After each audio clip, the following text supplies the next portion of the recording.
the bottom line, he was a storyteller that always worried about money.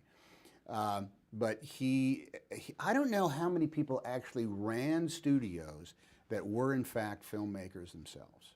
You know, they were businessmen. I mean, you know, the Jack Warners and all the guys at MGM and whatnot. At the end of the day, they're producers. They're not filmmakers. Walt had, I call him Walt because he said everybody called each other by their first name. Walt knew the filmmaking process, and that's the way he built the entire empire, as opposed to deals and salaries and stuff like that. He dealt with that later on, and I think that's why everybody felt as though that they were valued.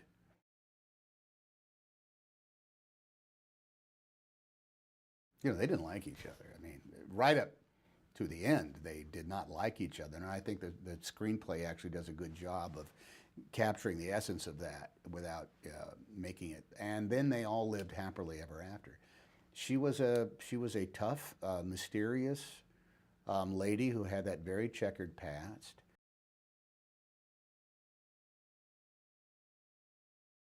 It's about the making of Mary Poppins, is what you say. It's not about the filming of Mary Poppins. It's about the translating of Mary Poppins from the book to the screen. It's about that volatile creative process of how it ended up on paper first, so that it became the movie what it was. And I think it's actually a new take on that sort of story, of how do you know what's the secrets behind this great movie that everybody loves? Well, it's a checkered past, and it's not just about somebody broke their foot while they were shooting. It's about somebody broke the spirit of the people in the room when they were writing it, and that was Pamela Travers.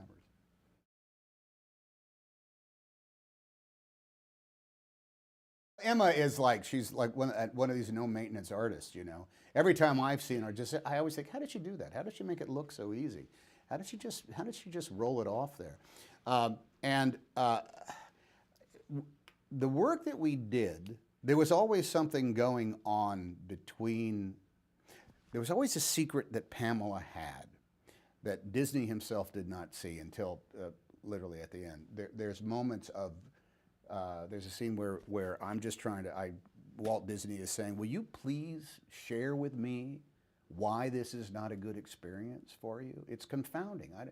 The emotion that Emma had was doing, I mean, it was a moment, there was a woman that was about to break into tears over something that she could not communicate. She wasn't going to communicate to this guy who, at the end of the day, she thought was not going to care about it. And that's just the quality of an actress who is forever, it seems, at the absolute top of her game.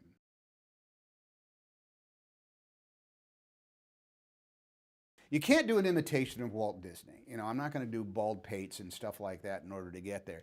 But there is a cadence to the way he sounds.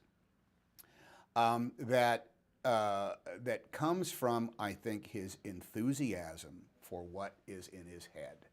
His head was so full of magnificent ideas that he could not help make everybody else excited about what those ideas was.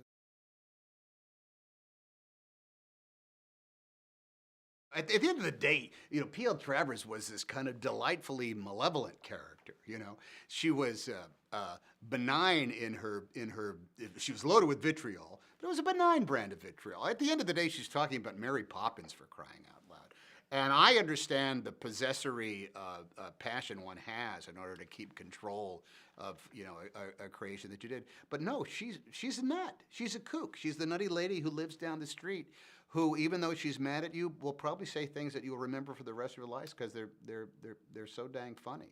I mean, at the end of the day, we're capturing the making of Mary Poppins, and it is a joyful, funny, emotional romp, but at the same time one that I think it ends up being has a degree of sophistication to it, because everybody is just so convinced about their own passions, and she's the source of that. P.L. Travers is the complete source of that passion. I think everybody loves to enjoy somebody fighting a battle um, uh, that is important only to them.